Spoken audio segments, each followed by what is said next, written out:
এসো। ভালো আছো তো? এই গর্তের খবর সব ভালো? বাচ্চা কাচ্চা সব ভালো আছে তো?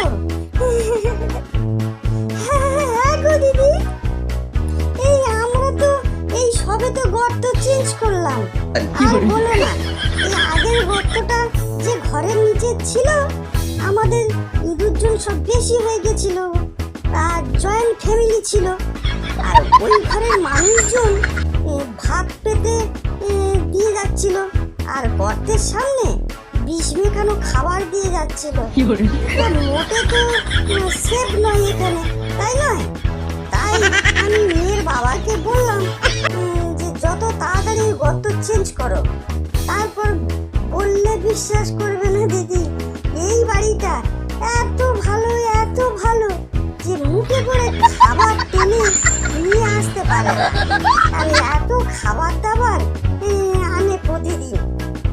দিদি, তাহলে তো এখন অনেক ভালো আছো তোমরা? হ্যাঁ গো দিদি। এই মানা, একদম ছেড়ে ইঁদুরদের পাড়ায় যাবি না, কারোর সাথে খেলতে হবে না। যাও গর্তের ভিতরে ঢুকে যাও। যাচ্ছি না। কি খাবে দিদি? এই সবজির খোসা আনবো? না কিছু আনতে হবে না। কিচ্ছু খাবে না? তাহলে একটা পেপার চিবো অন্তত, কিংবা বই খাতা চলবে? না দিতে হবে না, আমি পেপার চিবিয়ে এসেছি। তা দিদি, তুমি ওই ঢেড়ে ইঁদুরদের পাড়ায় যাও মোটে। সত্যি কথা বলতে কি দিদি, বলো তো, ওরা না বাইরে বেরিয়ে এই জঙ্গলে টঙ্গলে ঘুরে নেয়, এইগুলো আমাদের পছন্দ নয়।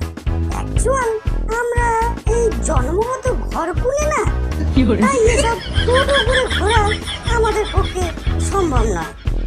আমি মেয়ের বাবাকে যুক্তি দিয়ে ওদের সাথে ঘুরতে মানা করে দিয়েছি। ঠিক করেছো দিদি।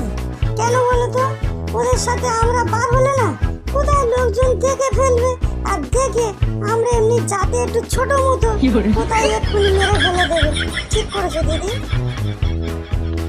বন্ধুরা, ভিডিওটা যদি ভালো লেগে থাকে তাহলে একটা লাইক করবেন, শেয়ার করবেন, আর প্লিজ সাবস্ক্রাইব করবেন।